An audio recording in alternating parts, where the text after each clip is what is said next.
So we're going to forge ahead. Oh, and now I have sound. Thank you. So we have a quorum. Trustee Chang and Trustee Landsberger are not with us this evening, but we'll move forward.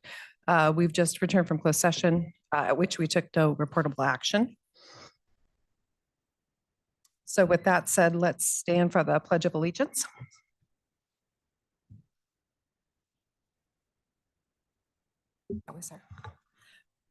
I pledge allegiance to the flag of the United States of America, to the republic for which it stands, one nation, indivisible, with liberty and justice for all.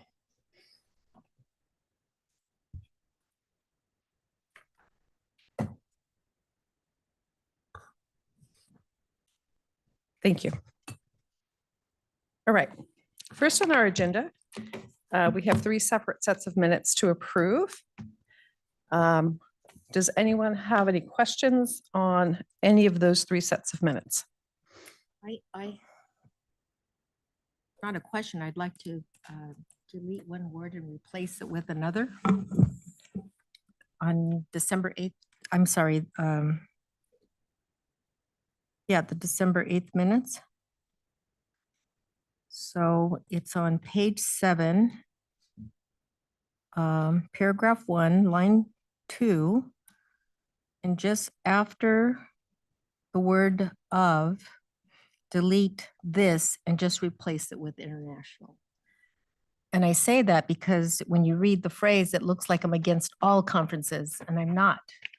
I think if you have a conference and the district wants to send somebody and it's relevant to student success or professional development, that's great. But if it's international, I think we have plenty of places in the United States. So I just want to make that clear. Team, did you get that? Great, thanks. Any other questions on the minutes? Can I get a motion to approve the February 28th minutes? I'll motion to approve the minutes. I'll second. Motion by Trustee Gavatova and second by Trustee Blaze. All in favor, say aye. Yes. Aye. Oh. Yeah, you're right. Okay. I'm having a little tutorial here on my job. I appreciate that very much. Let's do the student advisory vote first. Student trustees in favor, say aye. Aye. Opposed, say nay. I'm actually going to abstain from approving this one myself because I wasn't at this meeting and I don't really know if the minutes are right or not. So let me go back to the February 28th, 2023. They've been moved and seconded. All in favor of approving those minutes, say aye. Aye. Any nay? Any abstentions? I'm going to abstain. Thank you. Okay, can we get a motion to approve the November 3rd, 2025 minutes? I'll move for approval. Second. Thank you. Student trustees, that's your advisory vote. Aye. Thank you.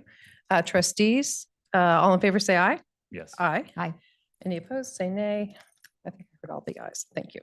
All right, last one, the December 8th minutes as amended.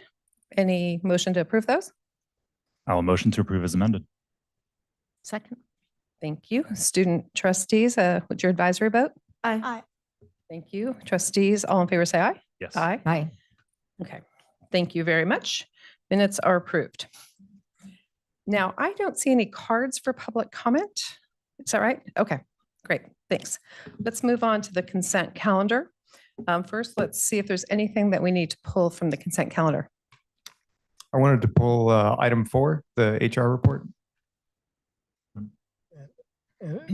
Thank you. Madam Chair, I'd like to pull item 5 and table that to another future board meeting.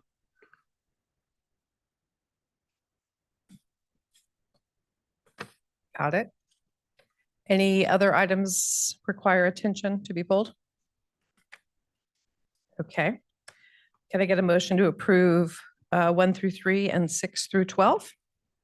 I'll motion to approve. Second. Student trustees, going to get your advisory vote? Aye. Thank you. Trustees, all in favor, say aye. Yes. Aye. Aye. Okay, passes. Thank you. Where should we put the human resources report? Should we do it now or, okay, let's move to the human resources report. And Chancellor Lambert, do you want to speak to that? Or Vice Chancellor Rose, do you want to speak to that? And do you have a specific question? Yeah, I wanted to raise a point from Ed Code, which is 88003. So we're having some difficulty with the short-term employees and some of the definitions and projects that are listed there. A component of 88003 in C for short-term employees requires that the governing board approve temporary employees prior to them starting their work. And you can see that there are temps who have began their work prior to your approval. And there's some work that also just doesn't fit the definition of a special project. It just has regular duties, say like front desk service, where it's answering phones, data processing. I could read the description from the report, but I did send a highlighted list of 16 TEAs with just very broad definitions that weren't a special project in my view. Like I could understand, let's say you had a room that needed to be painted. So once that room was finished being painted, that person would be released. But in this case, there's ongoing work that's just day-to-day activity, and folks are employing them, I suppose, under the definition of a special project, but I don't necessarily see how it is special. So you'll see them identified as T3s. I can share the highlighted list, or Chancellor Rose can speak to it. Vice Chancellor, but thanks for that promotion. So just wanted to say thank you for raising the issues. So this is one of the many items that we're working through in HR to start to clean up. And so the first step was, if you'll notice, all of these start, I think, with the beginning of this term. The last set of TEAs, we only allowed through December, like a 6 months, so that we could start to get a hold of this, get a handle on this. But anyways, we've updated our procedures, and I've reached out to our senior leadership team, specifically our 2 college presidents, to let them know that we've got a number of new processes in HR. This is one of them, but I really want an opportunity, or need the opportunity, to work with their deans to let them know, what the expectation is. So this time, so for the beginning of the next academic year, you will not see it this way. We'll bring it through the way it should be. Are there questions? And I just want to say he's not wrong. Scott's not wrong on this one, so. Except that you're not the chancellor. Other than that. I'd like to comment on another item. Well, let On me the make sure human there's no resource- questions on this Oh, particular what? I part. didn't see Is there any, any questions on this part? Okay. Comment. Yeah, on the human resources report, Chief Daniel Acosta is retiring, and I just want to acknowledge his long service with the community college district, and appreciative, and wishing you a very happy and restful retirement. And congratulations for your work. And with that, I'll move for approval of board item number 4 on the consent calendar. I will second. Thank you. Student trustees, what's your advisory vote? Aye.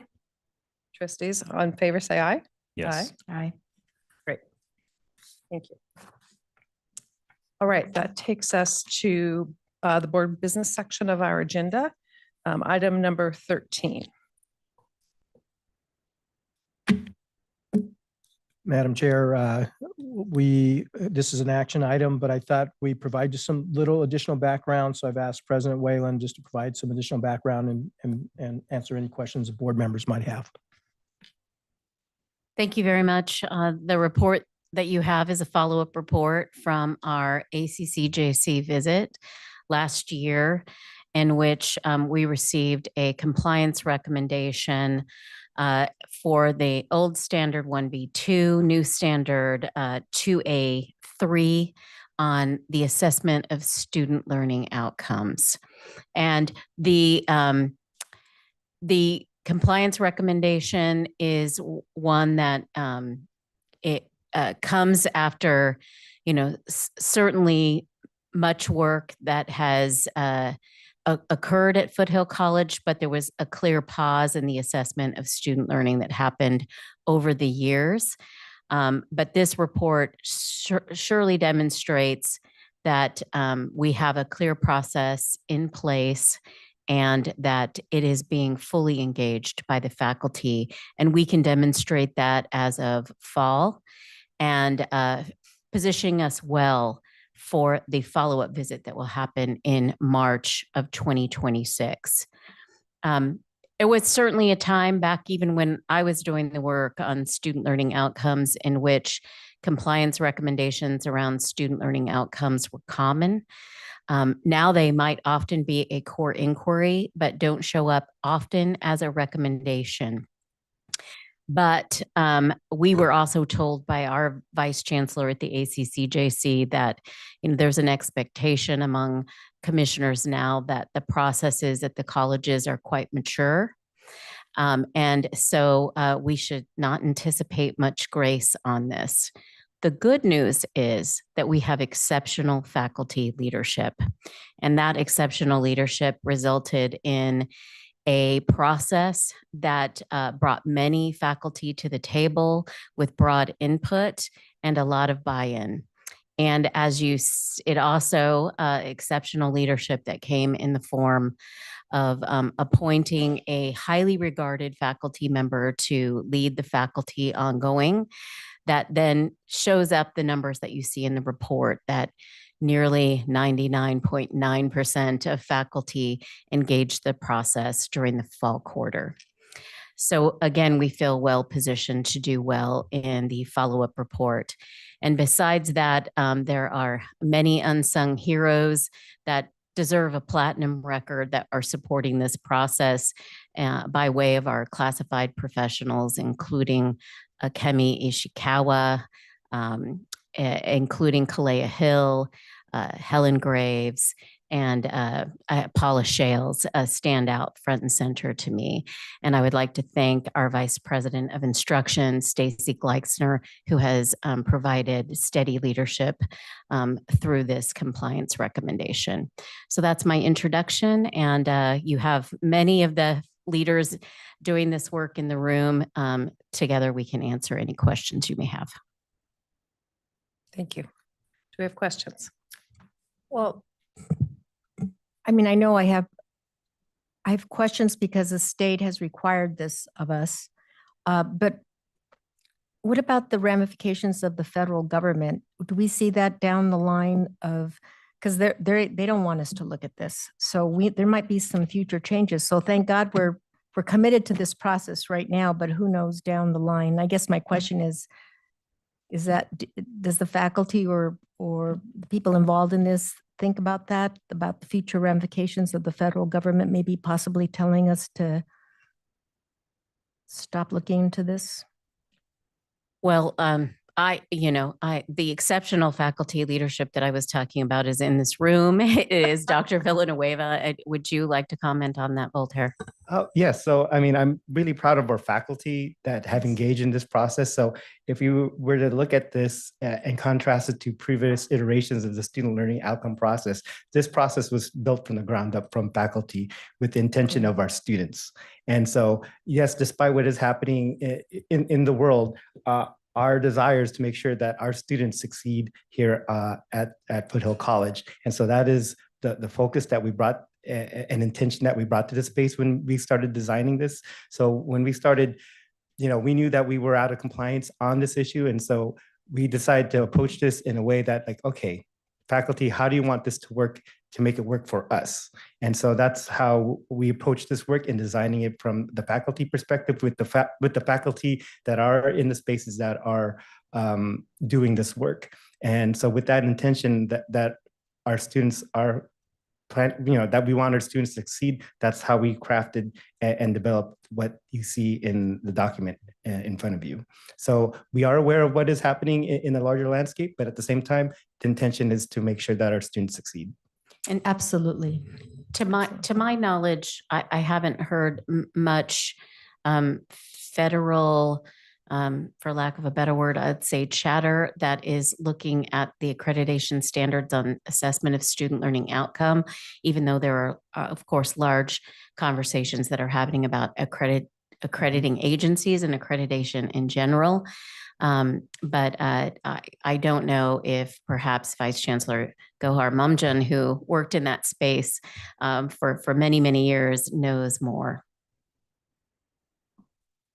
I would just add that accountability and student outcomes still remain at the forefront, and this assessment is ensuring that the accountability is there and students succeed. So that is still part of accreditation processes and part of the expectations of the federal government when it comes to student success and ensuring that those students who receive financial aid are successful.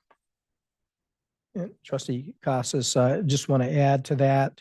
This was also issues that in my prior region as well. So many colleges had this called out as well. I think the larger issues that you're pointing to are the accreditors are being asked to scrutinize more around the whole equity pieces. And so we're not up for reaffirmation right now. So hopefully we won't have to face those issues over the next few years. But it is something that is being asked by accreditors to take a look at. Thank you. I have no further questions. Any other questions or comments?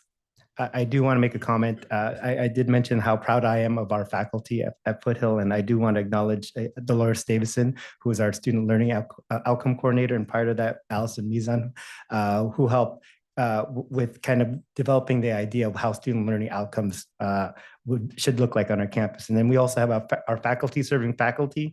We have Amber Lapiana, Kimberly Escamilla, Eric Reed, Amy Scheidler Harrison, Sally Baldwin. And then we also have our instructional designers, Helen Graves, Paula Shales, and of course, our dean, who helped us with in the RSI component with Lene Whitney put.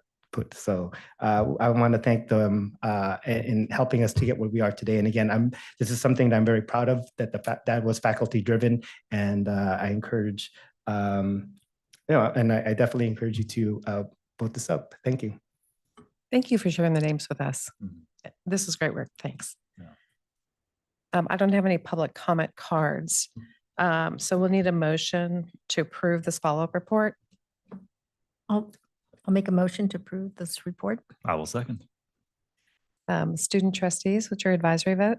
Aye. Trustees, all in Aye. favor, say aye. Yes. Aye. Great. Thank you. Thank you, guys. All right. Up next, we have a resolution. Design, build, delivery method resolution. And who's speaking to that? So Madam Chair, I'll just provide a brief background on this, and then if needed, I could have Mr. Joel Cadiz speak specifically to the item. So this is really more focused on the method than a specific project. So I just wanted to make sure we clarify that.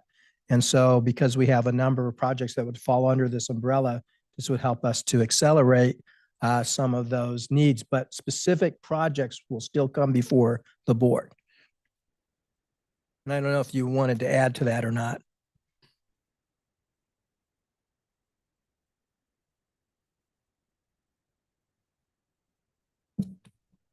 Chancellor Lambert is right, but it's also the big thing about this is really minimizing the risk to the district, because unlike the traditional method that we've been doing, where it's design, bid, build, the contractor is on board much later on in the process.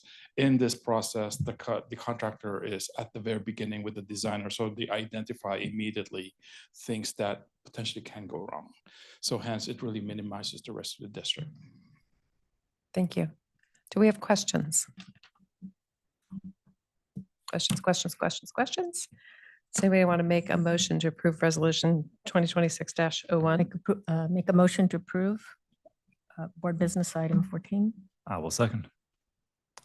Student trustees, what's your advisory vote? Aye. Trustees in favor, say aye. Yes. Aye.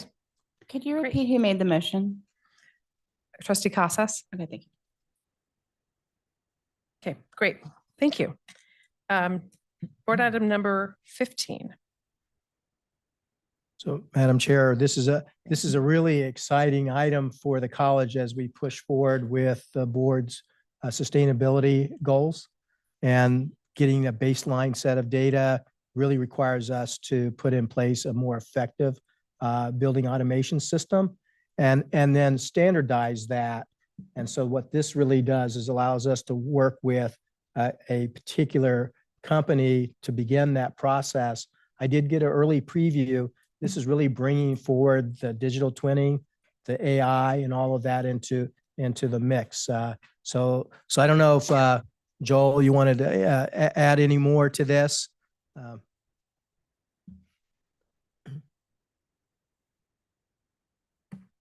So the reason why we're so excited about this system is it is an open backnet system that we can not only add HVAC, we could add lighting, we could add a whole slew of stuff that we can analyze through our sustainability goals. And we will highlight this more specifically if you approve tonight at the board special meeting in March. Thank you. Questions, comments? Can we? I know go ahead. we had, I'm sorry. Go ahead. I know we had a study done when Patrick Aaron's was on the board on, we already had a study done. How is this different than the study that we already did? We had a consultation on doing a sustainability project with the pool and getting Foothill College to the whole, how is this different? So it's different in the sense that this controls not just the heating for the pool, but the heating in all the other buildings. And then we could add lighting to it. We could add, in addition to lighting, we could add a lot of building systems that we can test and view. And we can control remotely. So if I may, so this is a system that we want to put in place that would connect all of those efforts and put a benchmarking so that in all of our sustainability efforts, we have a way to monitor and keep track where we are on each of these greenhouse emissions, electricity usage, water usage, solar. Okay, so this takes it a step further. Correct, that is Than correct. the recommendation on how to go about it. Now we're actually doing it. Okay, Putting things together. okay, well, with that, I'll move, unless there's another question, I move for approval. I will second that. Wait, hang on just a second before we vote. This is district-wide. District-wide. Thank you for the question. Student trustees, what's your advisory vote? Aye. Thank you. Trustees, all in favor, say aye. Yes. Aye. Aye. Thank you. Passes. All right, let's keep moving. We're moving to technology. Item number 16. Yes, good evening, Madam President and board members. This item is to leverage a statewide contract for a platform called Element 451 that would integrate numerous student-facing platforms that we currently use as a district and at our two colleges, sometimes the same at both colleges, sometimes different at both colleges, and would primarily allow us to really streamline how we communicate and personalize our services to students, would support admissions, supports enrollment, a whole number of functions in our student services and support areas and in our marketing and communications areas. So we're really excited. We've done a number of demonstrations. We've worked with the senior leadership teams at the colleges and have formed a leadership committee and also a technical implementation group. Folks are excited that we may be able to sunset up to 5 different systems that we're currently using. So it's a win-win in terms of functionality, in terms of how we support our students, and fiscally, we may actually come out ahead, Really? if not ahead even. So that's my prediction. So we're very excited about this and look forward to hoping that the board would support this in favor of our students and the professionals that support them. Thank you. Questions? Trustee, please. Yeah, can I just get a little bit of clarification on what it looks like to have different services at both of the colleges? Like, were there any reasons for this? Certainly. So it's sort of like the evolution over time. as different services, different tools or platforms are implemented. So we may have, for example, the way that we're tracking guided pathways implementation, we're using 2 different platforms for that. Things like scheduling, counseling appointments. There are a number of those types of functions that we've heard from students in some of the technology surveys we've done that they would like things to be a little more straightforward, maybe the same if they're taking classes across both colleges as well. And also, these are not always the most intuitive systems. Some of them we've had for a while. And so it's a good time to, with the evolution in the marketplace, to be able to bring this forward and have folks support doing something that will make the journey easier for students and also remove some of the burden from our users in the student services and communication spaces. Also on our IT team, who has to support some of the legacy systems as well. Yeah, thank you. I just ask because something I've been reflecting more as a student lately is the differences between both of the campuses. So when we are implementing things in a less streamlined process, possibly, it just has to be done with a level of intentionality. So thanks for explaining that. Absolutely. And this is what I hope will be a significant advancement toward a more unified experience across the colleges. Of course. Yeah. Questions or comments? Other questions or comments? Well, I'm just really happy that we're moving towards a more unifying district. And I guess the only question I have, and it's probably going to be not yet, but are we moving towards a single application process for both Foothill and De Anza? I somehow perceived that question might come up. We are getting closer. This will take us closer to that. Yours truly is also co-leading the statewide effort to reimagine CCC Apply. And so part of that, the time will come for our district to implement, and we'll have some work to do to bring that experience in line across the colleges. One of the great things is a customer relationship management system like Element 451 will integrate with the new application system. So there's just bonus functionality that we'll have in terms of being able to follow up with students, make sure they're getting the support they need, and provide the interventions as well when we can detect that they're struggling. So we're getting there. Thanks. Yes. Thank you. Mhm. Anything else? With that, I'll move for approval. I will second. Student trustees, what's your advisory vote? Aye. Thank you, trustees. Also in favor, say aye. Aye. Yes. Thank you. That passes. All right. Let's move on to business services finance section. Item number 17, which is an information item.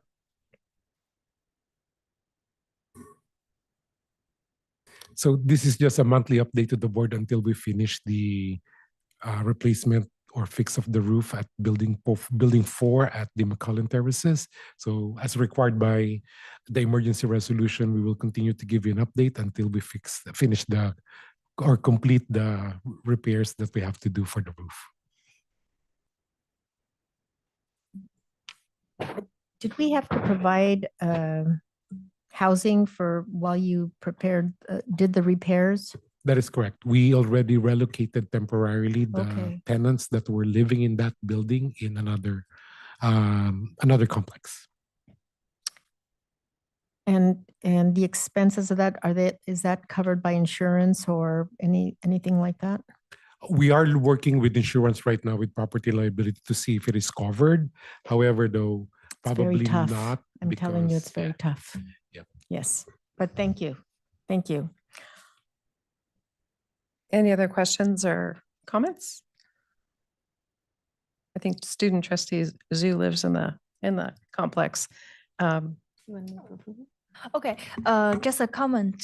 I mean, cause actually I'm not in the apartment in December cause I go back to my country, but I'm really appreciate for the efforts and cause once when I came back I find something changed and it's really I'm really grateful and yeah, approval.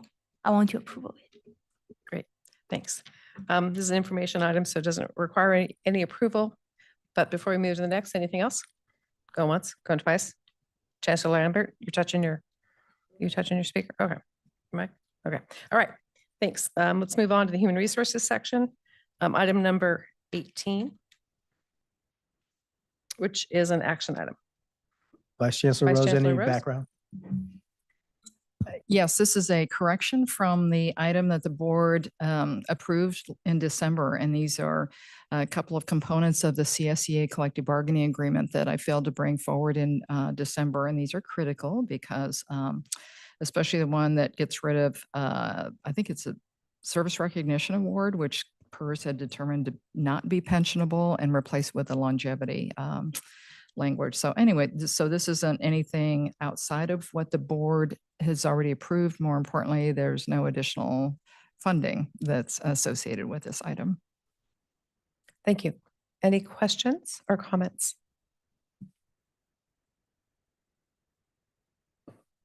All right, can we get a motion to approve? I'll motion to approve. A second. Student trustees, what's your advisory vote? Aye. Thank you. Trustees, all in favor, say aye. Yes. Aye. Great. That concludes our formal items on the agenda. Let's move into our leadership reports. Dr. Villanueva, I'm not surprising you because I told you I was going to call you first. Well, good evening, everyone. I just want to thank the board for your support in approving the follow-up report earlier this evening. And when I think about in retrospect about the whole process, the whole process that we went through just revealed how much leadership, faculty leadership that we have at Foothill College. And I'm really, again, I can't say enough how proud I am of our faculty just because we stepped up. It's just amazing how librarians, counselors, and our instructional faculty all came together for this one thing to make sure that not only that we remain accredited, but also that our students will continue their success at our college. So I am so proud of our faculty. And that just really just reminds me and just is encouraging to think about like the things that we can tackle at Foothill College. So we had our first academic senate meeting for the quarter today. And one of the things that we talked about was the blueprint for success, or our educational master plan, and how historically it's been kind of a bookshelf, kind of a doorstop kind of document. And there's this feeling that I have with our faculty that we can breathe life into this document. And so there's this skeleton that's been provided to us that we could add some meat to it. And again, working from the ground up with our rank and file faculty in the classroom, in the library, in the counseling department, to create a place for perhaps where my daughter might be coming in a couple of years. And that's something that's just kind of striking for me to think about how we are creating something for not only for maybe our neighbors, our parents, but for our children. And that's something that's important for me in the work that I do, but it's also important in a lot of our faculty's perspective. So again, I'm really proud of that. And in addition to our discussions today around the educational planning, we talked about academic integrity. And in 2012, we established an academic integrity committee. And the reason why this all came up is because of the discussions around the other AI, so artificial intelligence. And so for the past 10 years, our academic integrity committee, which is a subcommittee of the academic senate, has been dormant. And so there's been interest to revive that once again. And the thing about it too is that should we approach this and work with De Anza about it? And so those are the conversations that we're having at Academic Senate, and we're looking forward to seeing how this next iteration of the Academic Integrity Committee and the Honor Code will be here at Foothill College and at our partners at De Anza. And that's all I have this evening. Thank you. Thank you for letting him go first. You should work on the education master plan. My daughter joins Foothill in 6 months. So yes, please get it done. Good evening. My name is Shagun Kaur. I'm the Executive Vice President of the De Anza Academic Senate, and I'm filling in for Eric Woodbury, who had the audacity to fall sick. This is going to be short. We just got done with the interest-based agreement training, and it is exciting, and we are very we're looking forward to applying it not just to the Somos Unos Task Force, but also in other shared governance spaces at De Anza. We've started already applying elements of that in our Senate, and we thought it was fantastically done. Eric has told me to remind you that he attended the ribbon cutting at Scholars Row on the 18th of December, and to quote him, is excited to see the location and support from the community. The curriculum committee at De Anza developed an equity process guide to review the course outlines of record to meet the updated equity requirements. And that work happened rather quickly and very exhaustively in the curriculum committee in the middle of all of their curriculum work that they have to do in December and November. And we are proud to say that I've already launched a 3-part workshop that has just started, and the first of the series will happen next week. So already faculty are engaged in looking at the course outline of record from an equity framework as developed by the curriculum committee. The AI fellow starts officially this quarter, and we're looking forward to collaborating with our fellow and of course with Foothill to work on all of the AI issues that are facing both academic integrity and of course agentic AI and all of the good stuff we keep learning every single day.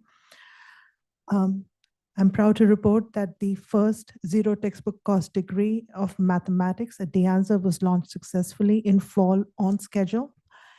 There have been 75 sections offered under this grant, and already our students have saved $450,000 in textbook costs. I'm sorry, when you say degree, you mean an associate's degree, right? Yes, okay. And my son finishes up at De Anza this quarter. So you guys got some catching up to do. But I will forego a report in the interest of expediency tonight.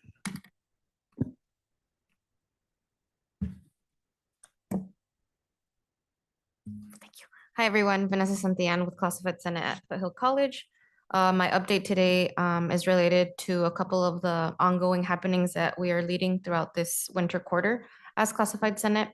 One of those being the continuation of our Classified Community of Learning series. This is a continuation of our onboarding session series we had in the fall. And so we had a list of workshops that we offered to classified professionals, and some were open to all other employee groups as well throughout the fall. We tackled conversations about data. We had conversations about equity. We had conversations about various topics, AI and other areas of our campus as well. And so this quarter, we're going to shift the name. Last time, I think I sent a report via email, so I wasn't able to say my report here. So I'm gonna give you a little refresher. So some of the sessions that we will be hosting this quarter are professional headshots and updates on Foothill website, and that's our first workshop, and that's next week. And then we will have an overview of the Office of Instruction, then a career exploration journey to Foothill panel. So that one I'm excited about because we have a lot of great professionals on our campus that are colleagues that have worked various roles and classifications. So classified professionals will get an opportunity to hear from administrators, classifieds, and faculty that have had various roles throughout the district. So that's something really exciting, and that's very valuable that we have on this campus. It speaks to the value of our district, that people stay within our district, and so it's going to be great to hear from those folks. And then we follow with having sessions on engaging with data and student experience. Another one that's newer to our series of exploratory sessions is owning your voice and confidence, public speaking for professionals. So that's a partnership I've created with our communications department. As my side job, I coordinate tutoring programming at Foothill. And so I have public speaking workshops quarterly. And so in conversation, some of my colleagues came to my public speaking workshops that I held for students, and were like, can we come to these? And I was like, sure, you can. And so then we're like, hey, let's just host something that's specific to professionals that aren't often at the front of an audience, or maybe need a little just experience with addressing a crowd, whether it's a small group or a large group. So that's something we're excited about. And then we're going to wrap up our series with a Sunnyvale Center tour. So just an overview of programs, history of Sunnyvale. Many of us don't get the opportunity to visit our colleagues over at Sunnyvale, so it's going to be a great experience to do so. And then finally, that's our classified community of learning series. And then this quarter, we're also collaborating with De Anza College on our classified PD day. So that'll be at the end of this quarter, March 20th, which is the spring equinox. And so right now, one of the themes that we're working with is Here We Grow Again, collective renewal for a thriving campus community. So we're really excited. That was a collective kind of process that we used to come to a title and a theme. And so that's going to help us guide us through the planning of the remainder of this programming. And this again is our district PD day that we offer yearly. This year it's here at Foothill. We're hosting it, and we're excited to hopefully use the upper campus area where the KCI and the PSEC is for this program. And so, yeah, thank you. All right. Thank you. So for the ACE report this evening, just to let you all know, the new salary schedule was implemented in December. So ongoing pay has been increased per the COLA that was approved by the board. I just wanted to thank payroll, HR, ETS, and others involved with the implementation of that COLA. I know it's a big project. The month of January is typically more about working on W-2s and that sort of thing. So I think the retroactive payment will most likely come in February. So we'll keep our fingers crossed, and I'll update folks as necessary. And also, I just want to thank those who are responding to information requests about the supplemental retirement offer. I know that our benefits office, HR, various individuals have been approached about that. So thanks to them. Also, as an update, security concerns at Foothill were addressed. I brought those to you in December, and so the district worked swiftly. Thank you to Chief Acosta and the officers for developing some sort of plan to hopefully prevent that individual from causing havoc in departments and things around the Foothill campus. So that was good news. And then just to reiterate, so again, Ed Code 88003 requires the governing board to provide approval prior to the employment of short-term employees. Feel free to ask questions about it, and thank you for your attention to remedy the matter. And then also recently elected board members, executive members of the Association of Classified Employees begin their 2-year terms. So I would like to congratulate Alan Nguyen, who's the Vice President of Central Services, Lisa Lee, who will be the Vice President of De Anza, Mazetta Campbell, who will be a board member serving for De Anza, Janie Garcia, Chief Steward for Foothill, and Crystal Chen, board member for Foothill. Also, I'll be serving a third 2-year term as president.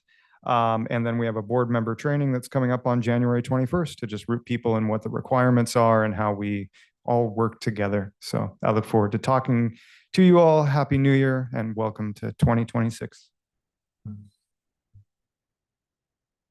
Sorry, gotta push the on button. Before we come up to the dais, Dennis, do you have anything you want to share with us about the foundation? Thank you, Madam President and members. Very briefly, just a reminder, the foundation board meets on the 28th of January as part of our normal schedule. You should have hopefully all received a legacy plan giving newsletter, which goes out from our foundation. We've gotten some inquiries on that. I heard from my team today that we had an inquiry about being included in someone's estate plan.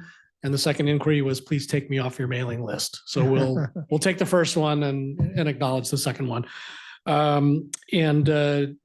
My team is just finishing up posting all the gifts from December. The mail here at the district is held in and around December 20th. So we're opening letters and depositing checks.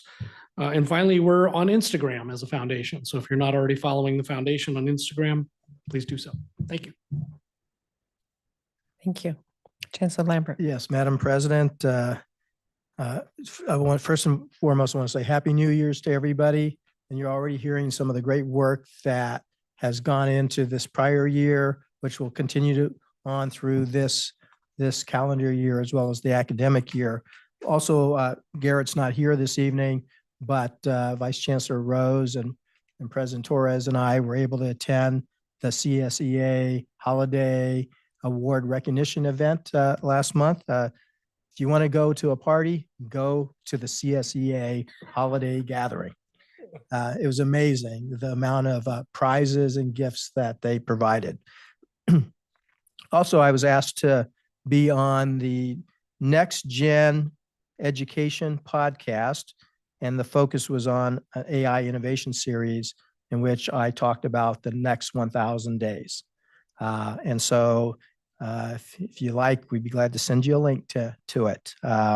Also, building off of that, I've been asked by CCLC to put together an AI presentation for the board for trustees across the state of California. So Lori Scolari, Leslie Valmonte, of course, you know Lori, and Leslie is from Chaffey College, faculty there.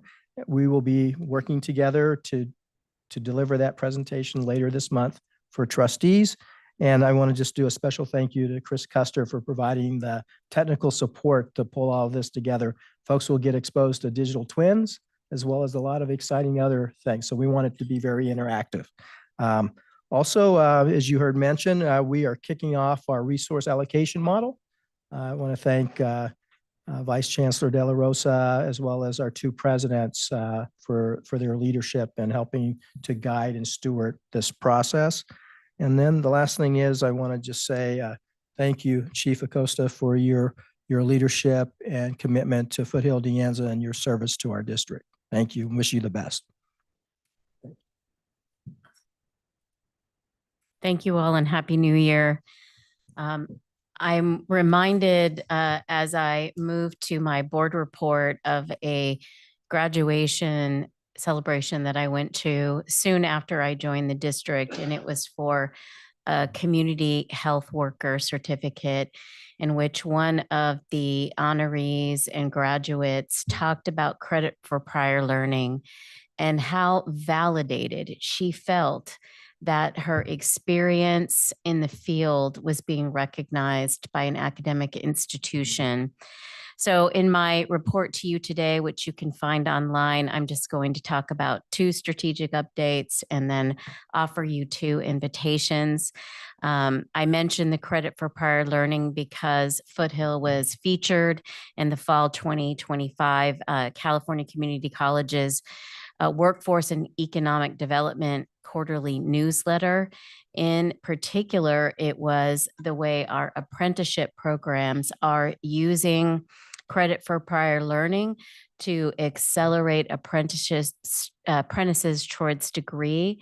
And this was all part of the state chancellor's demonstration project. We were already out and ahead in the degrees for apprenticeship space, but accelerated and broke new ground with credit for prior learning.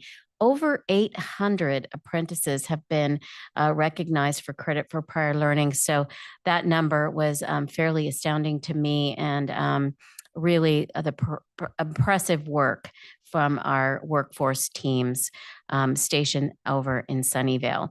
And my second is just to announce or draw your attention to our AI Fellows programs. After lots of communication about what that should look and feel like, what were the characteristics of who we wanted to bring to the table across all constituency groups. We have announced, and we did on December 17th, 17 fellows that are working together.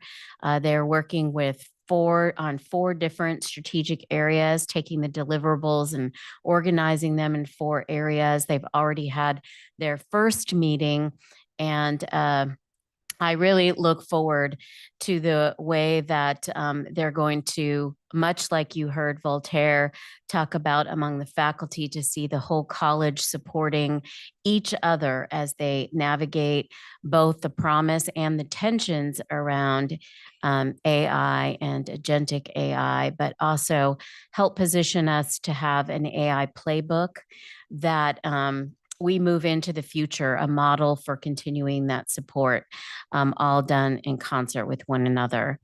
And I will just, 2 invitations that I mentioned are, one is we have a a winter convocation called The Power of Poetry in Community that's happening on January 27th, because we stood up for the first time and supported by the foundation through my Experience Foothill campaign, a student poet laureate. And our first student poet laureate is Marvin Flores Hernandez rather, and you might have seen him speak at the Dolores Huerta event. And so a wonderful celebratory event that is going to look at the power of poetry and performance, two things that we need in our lives now during these times. And then finally, we're going to throw a party to kick off our the launch of the work of our Blueprint for Success. So the next day, January 28th, we're going to meet in the dining hall to sort of announce the initiatives to the college, celebrate the people who have already joined project teams. We're going to have food. We're going to have DJs. And Kathy Perino has been asking me to find an event in which we could do the Whitney Houston Challenge, and I have found it. So if you want to participate, please come by the dining hall at the college hour, which is noon on January 28th. Thank you so much.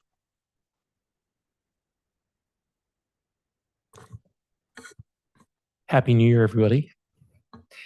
A couple of updates from De Anza. First, I want to recognize Adrian Hippolyte, our Associate Dean of Learning Communities, Eric Woodbury, our Academic Senate President, Shagun Carr, our Vice President of the Academic Senate, as well as Duke Nguyen, who works in ETS. De Anza College has nominated these four, recognizing their outstanding service to our college and to our district as part of the League for Innovation in the Community Colleges. So they're going to be honored at the Indianapolis event in March. So we're very excited about them. And thanks for everything. I mean, it's outstanding the work that our faculty, our classified staff, and our administrators do. I mean, I think it's the reason why De Anza has been nominated 4 times now to be considered for the Aspen Prize 4 consecutive times. And it's because of the amazing work of the faculty, staff, and the administrators. So kudos to them. Very proud of them. Also want to recognize that we have one of our political science instructors, Bob Stockwell, who's going to be honored with the Dean Murakami Advocate of the Year Award being given by the Faculty Association of California Community Colleges, or FAC, as they're called.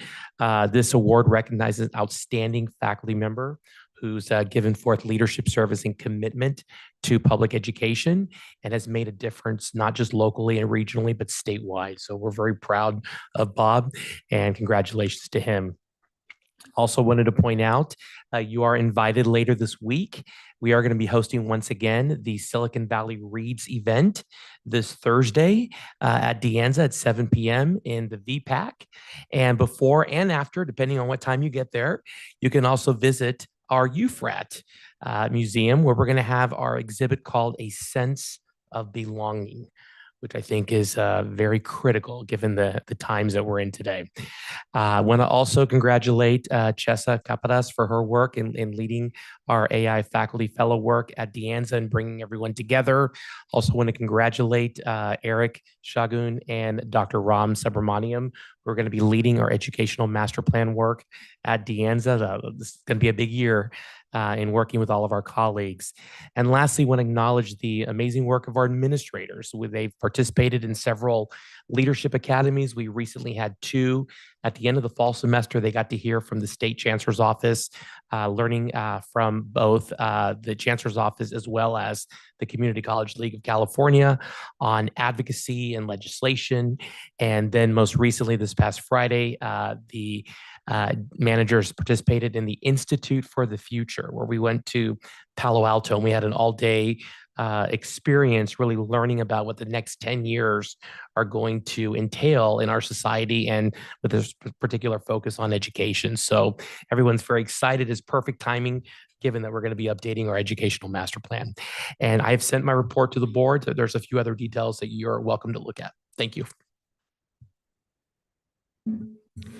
Hi, everyone. As this is the second week of school, campus council meetings are just starting up again, so not a lot of updates there. But I am very proud to say that we are starting the process of developing a career center on our campus. And as someone who has been personally really impacted by community college and the opportunities that it's given me, I'm a very strong advocate for this, and I can't wait to be a part of planning this whole process.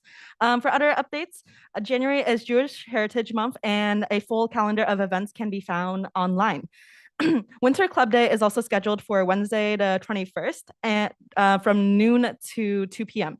And then finally, student government will begin their budget development process for the 26-27 year this month. And deadlines for new requests will be announced shortly and posted on the ASFC budget website. That's it. I have nothing to report. I just want to say I had the privilege of being a student of Bob Stockwell's back when I was at De Anza, and he is more than anybody to thank or to blame, depending on your perspective, for me being up on this dais. So incredibly well deserved. I'm glad he's getting his recognition.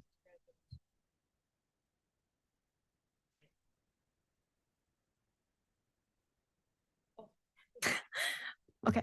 Hello everyone. I'm very happy to I successfully came back to the United States and be here, and cause it's not only because I have some problem, my faults. I'm not good at deal with my I-20, but also because now I see something like this, and yeah, it's really nervous for me when I take the flight. When I on the flight came back to the United States, but it's really lucky.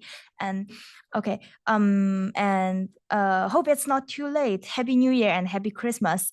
Since I think in last board meeting, I failed to, cause I'm not comfortable, so I failed to give the report about what happened with the Anza student government in the final week.